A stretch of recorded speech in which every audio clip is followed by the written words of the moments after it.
তো বন্ধুরা, তোমাদের শালু দিদি তোমাদের কাছে চলে এসছে। তো দেখতে পাচ্ছ আমি সব বিছনার মধ্যে সব নিয়েছি, সব এখন এলোমেলো হয়ে রয়েছে। আমি বিছনার চাদরটা চেঞ্জ করলাম।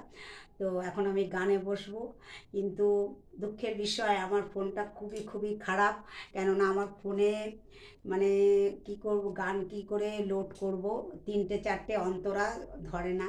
মানে সব কিছু শর্ট হয়ে যায়, মানে বেশি করতে গেলে ফোন আমার লোড হয়ে যায়। একটা গানই আমি করতে মানে ভিডিওটা রাখতে পারি না ফোনে। যেই একটা ভিডিও করি যদি তিনটে অন্তরা থাকে, একটা স্থায়ী থাকে, তো একটা গান করেই আমার ফোন লোড হয়ে যায়। আমি আবার ওইটাকে যে ঠিক করব, এডিট করব, কিছুই করতে পারি না।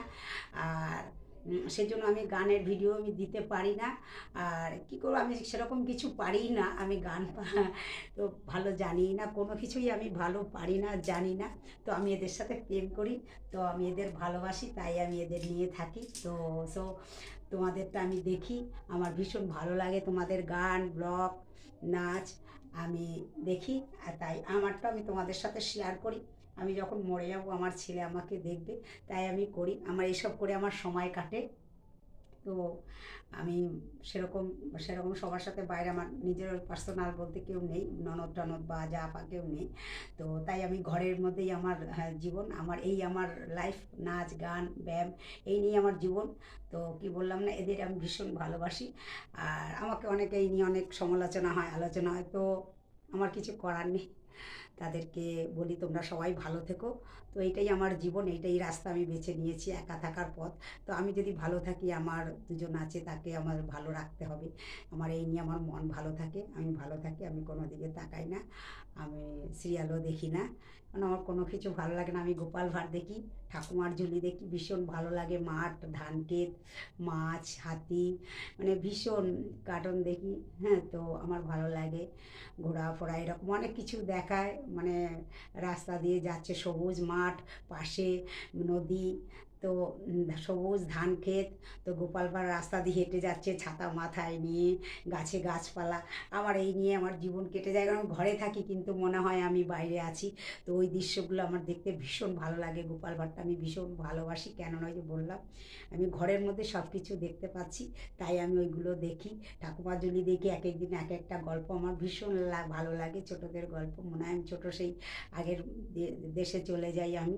এই নিয়ে আমার জীবনটা কাটে, এই নিয়ে আমি জীবনটাকে কাটিয়ে দিতে চাই। তো সো তোমরা সবাই ভালো থেকো। আমি এখন বসবো। তো এখনও অনেক কাজ আছে, কিছু কাজ আছে। আমি এই বিছানাটা দেখতে পাচ্ছ গুছালাম। তো এখন আমার সব মানে এলোমেলো হয়ে রয়েছে, এলোমেলো সব হয়ে রয়েছে। আমি কথা বলার ভাষাও ভালো জানি না বন্ধুরা। তো খাতাপত্র দেখতে পাচ্ছ সব এদিক ওদিক হয়ে রয়েছে।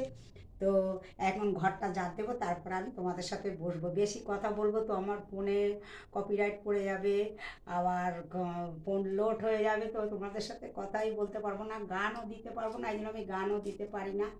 আমি নিজে নিজেই গান তুলে থাকি, আমি গান শিখি না বন্ধুরা। তো এই অনেক গল্প, অনেক কাহানি, আমার অনেক কথা বলে। তো এই নিয়ে তোমাদের সাথে একদিন বসবো। তো তালিমের কাকার কাছে যাই, গানগুলো সেট করি, তাই আমি গান করি। তাই সবার কাছে সব কিছু থেকে আমার অনুরোধ, আমার ভুল ত্রুটি মার্জনা করবে। তোমাদেরটা আমার ভীষণ ভালো লাগে, আমি তোমাদের ভালোবাসি। তোমরা আমার ঘরের লোক, তোমরাই আমাদের মানে নিজের আমি মনে করি, আমার ঘরের ফ্যামিলি মনে করি, তাই আমার ভিডিওগুলো আমি তোমাদের সাথে শেয়ার করি। আর কিছু না, মরে গেলে আমার ছেলে দেখবে যে মা, এইটা আমার মা, আমি কথা বলছি, কারণ ও আমাকে ভীষণই ভালোবাসে। তো যাক, আমি এই নিয়েই বাঁচতে চাই। তো টাটা বাই বাই, আমি একটু পরে আবার আসছি গান নিয়ে। তো তোমাদের শেয়ার করব। তো তোমাদের এই শালু দিদির ভুল ত্রুটি মার্জনা করবে।